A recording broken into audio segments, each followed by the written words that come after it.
better pay attention to me tonight. I'm so fucking sick of this shit. Oh my God. Okay, men, black men especially, please answer me this.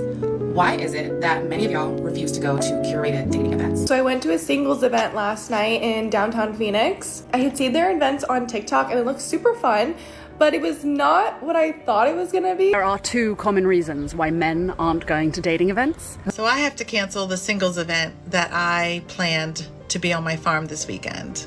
Ain't no desirable man going to no speed dating event. Why are some men reaching a point where sex and romantic attention simply aren't worth the chase anymore? And what happens when the attention people once expected suddenly becomes uncertain? Dating has changed dramatically, with more people staying single and younger generations developing very different views about intimacy, commitment, and relationships. Meanwhile, social media can provide endless attention without creating any real connection. So maybe the question isn't whether men still want intimacy. Maybe it's whether they're finally questioning what they have to sacrifice to get it. Today, we're looking at that shift and why some men now believe walking away can offer them more than constantly pursuing someone else's approval. At every singles event, it's all women. Yeah. That's exactly I don't want to do them anymore because it's so hard to get men to sign up. And I had one a few weeks ago, and one of the guys was like, please do this again. This was awesome. I'm like, I will do it again if you promise, like, get friends to come. Like, it's so hard to get guys to sign up. And he's like, no, why would I want more competition? Yeah. But why? Like, I guess both perspectives. Like, what do you think? But also as a guy. So if you told me when I was 27, hey, there's a singles event where there's going to be 20 to 25 really cool women, I'd be like, yeah, like that's sick. Like, why would I not go? I go to the bar to meet the single woman. Yeah. Why wouldn't I go to the singles event where they actually want to meet me too? Yeah. But as guys, why did we never go to them? Yeah, doesn't it take away like the thing of rejection? Like, Well, my perspective was this. I feel like guys are super sensitive to get rejected. And when you go to a singles event, there's an expectation that you should hook up or you should like meet somebody. Yeah. And if you don't, it's like, oh, well, you got rejected. And maybe if you hit on somebody there and they don't like you, it's very in your face. Yeah. Whereas if you get rejected at a bar, it's so like sugar coated and so like kind of disappear. you can disappear or like just pretend like something happened. You could hide.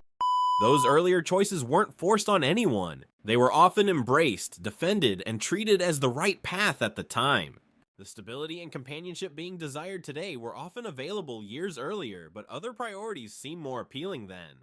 So when the weekend suddenly feels empty, it may not be random bad luck. It can be the result of decisions that quietly accumulated over many years. And while some people were waiting to be chosen, others simply moved forward and built relationships with those who were ready to choose them. I saw a video of a woman saying that women need to stop saying that there are no good men out there because it just makes the patriarchy win, because then women will settle for less than they deserve because there are no good options, and that means that we have to fix them, save them, train them, make them better, whatever. Like, no man is just going to be a good man. To that I say, I think women are just realizing that we don't need to be with a man at all if most of them suck. Trying to wade through all the bad ones to find a good one is exhausting. And women are realizing that they actually just don't even need a man at all to be fulfilled in their life. Women have been told forever that we need to get married and have kids to find fulfillment in life.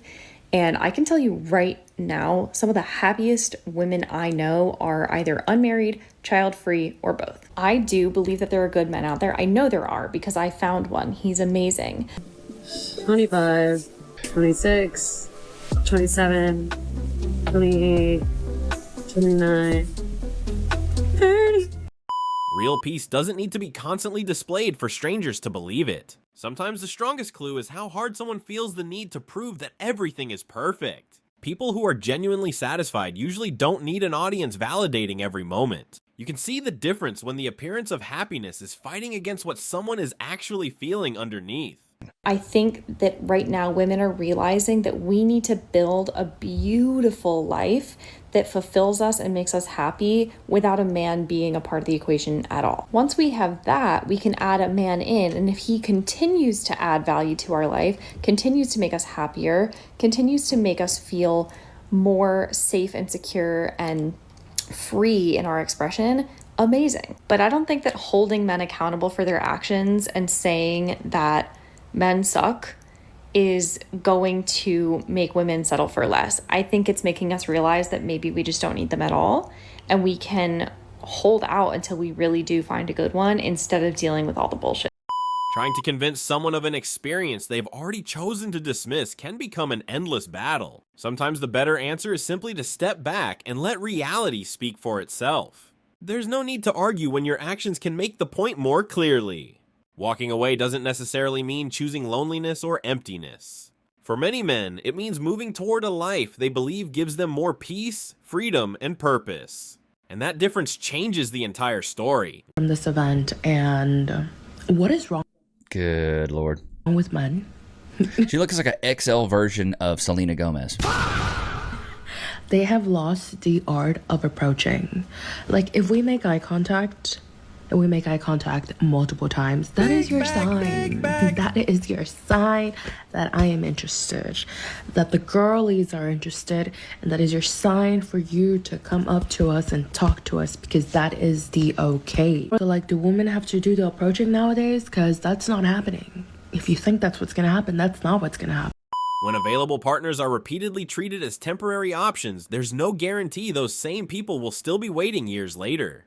Life keeps moving, whether anyone is ready for it or not. The fantasy of finding the perfect partner at exactly the right moment may sound comforting, but real people don't remain frozen in place. Some of the men who were overlooked eventually stopped waiting and built lives elsewhere. And once those doors closed, the consequences were no longer theoretical. They were simply the result of time moving forward. There are two common reasons why men aren't going to dating events. Let's talk about it. Hi, I'm Candice. This is 40 Before 40, 40 Lessons in Life and Love before my 40th birthday. So you've probably heard that there's this decline in dating app usage and rise in dating events. So much so that the big players like Bumble and Tinder are hosting dating events. And women have figured out that dating events are the place to go. So much so that female tickets often sell out within 24 hours of the tickets being released.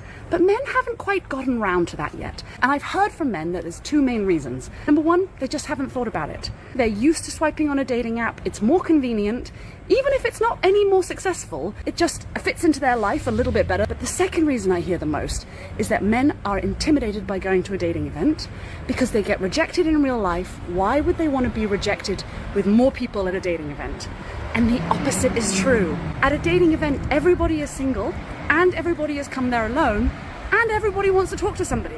So your odds of actually going up to someone and then being responsive or receptive to your conversation are much higher. And you're all there for the same reason. So guys, please, it takes a little bit of courage. It's a little bit awkward, I get it. But there are so many amazing dating events and we need you to be there. Time doesn't stop simply because someone has other goals to accomplish first. Age, fertility, attraction, and the opportunities surrounding relationships can all change while careers and personal ambitions continue moving forward. And when that reality suddenly becomes impossible to ignore, the pressure can feel overwhelming. The difficult part is that some deadlines don't announce themselves again when you're finally ready. Building the life you want requires recognizing which opportunities are temporary, instead of assuming they'll always be waiting whenever everything else is finally in place. I better pay attention to me tonight. I'm so fucking sick of this shit. Oh my god. Touch a boob, buy a drink. I mean, it's like very fucking simple. For years, many people were encouraged to believe that every major part of life could simply be arranged whenever they felt ready. Build the career first, chase independence, and assume love and family would still be available later. But real life doesn't pause to protect that timeline. So I have to cancel the singles event that I planned to be on my farm this weekend.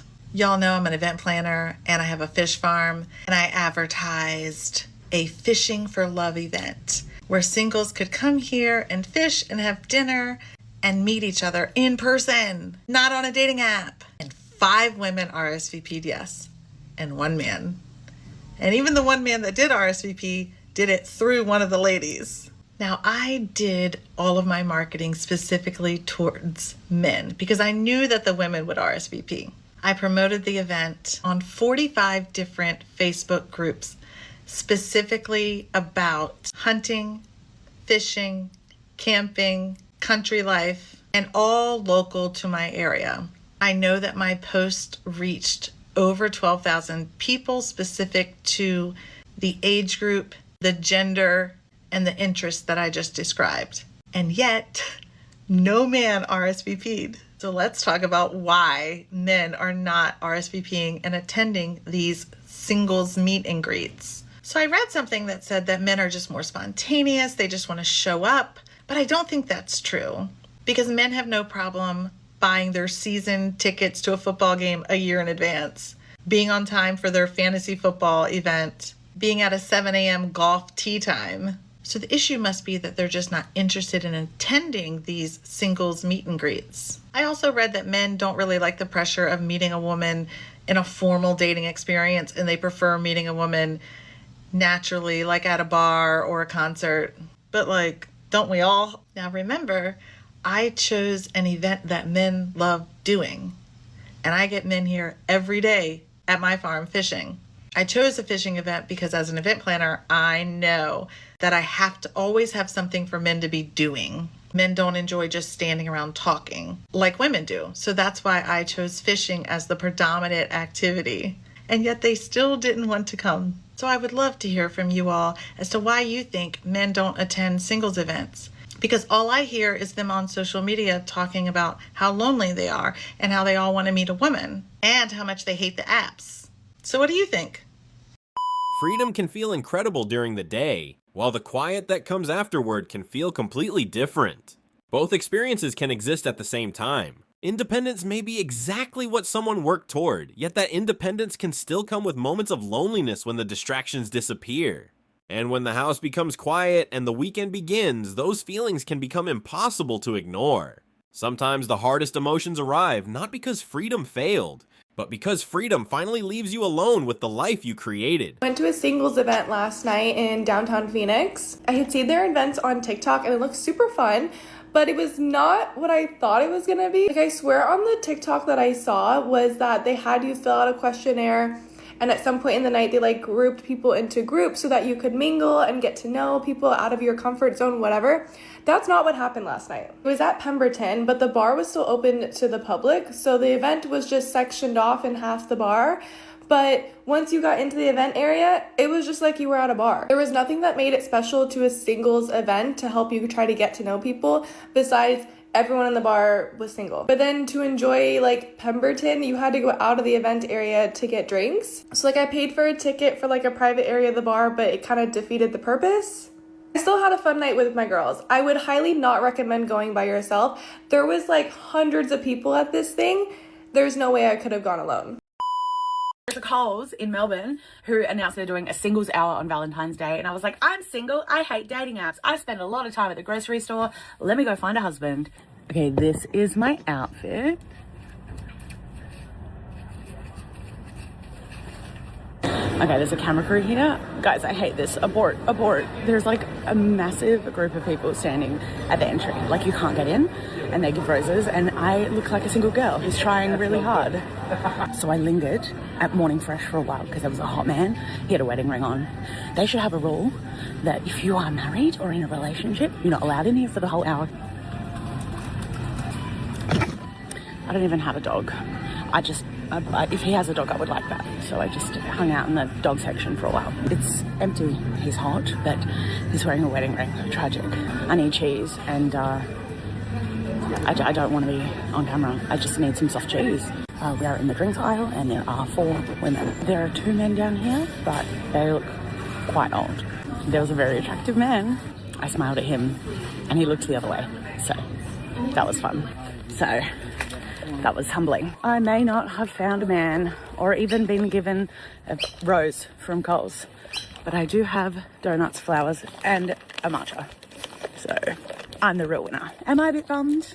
I saw that I didn't get a rose, and then I felt invisible. But I feel invisible in the dating world 100% of the time. So it's not really anything different, but it does hit different when it comes from a grocery store. So ain't no desirable man going to no speed dating event. I don't know who need to hear that, but before y'all keep wasting y'all money and time going to these speed dating events, don't do it if you expecting men that you would actually want to be there, because they're not. If there are any men there at all, they're definitely not going to be the type of man that you would want. They're going to be undesirable, but they won't be actual top tier attractive men with things going for themselves. You know why? Because if a man is actually desirable, why would he need to come to a speed dating event? He wouldn't. Desirable men get women constantly, whether it's walking out the house, going to the store, going to the gym, going to school. They don't have a problem in the woman department. See, y'all having a problem in the men department, which is why you're at a speed dating event. But these men are not having an issue with women when they're desirable. They don't have a problem getting girls. You have a problem getting men.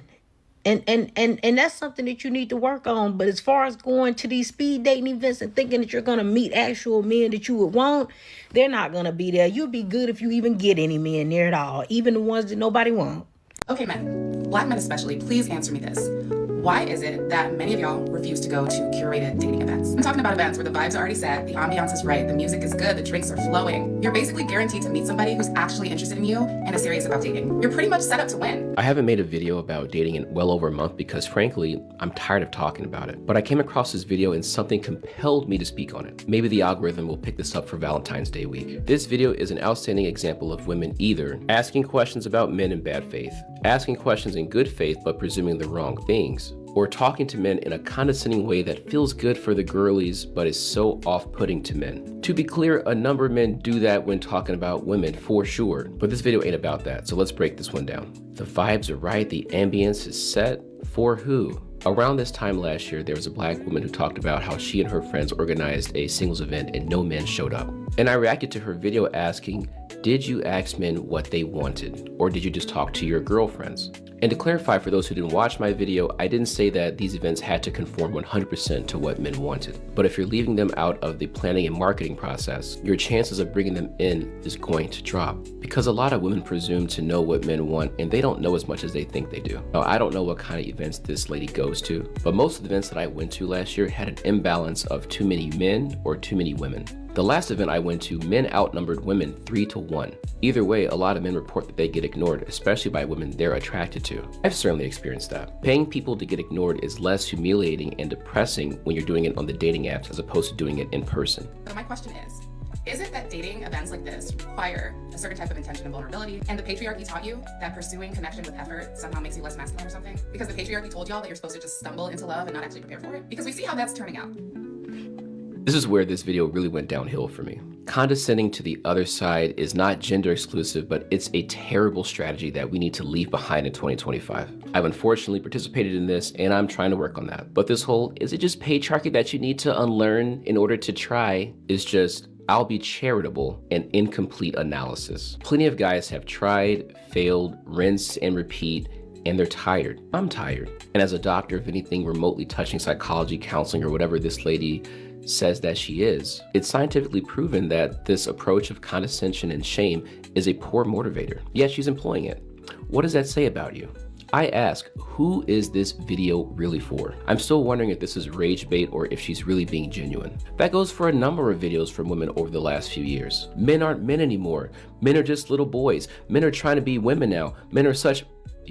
Are you venting or are you trying to convince? Because people who make dating content, man or woman, don't know the difference. And clearly looking at the dating landscape and statistics, that strategy is not working. Furthermore, I find it so ironic that some of these women are trying to fight patriarchy, yet their approach to talking to men on this app is this tough love approach that is a product of, say it with me, patriarchy. Men, I would love for you to share in the comments, how would you like to be talked to in order to be convinced to try dating again, let alone go to singles events? Please keep it respectful, and I'll see you later. Peace.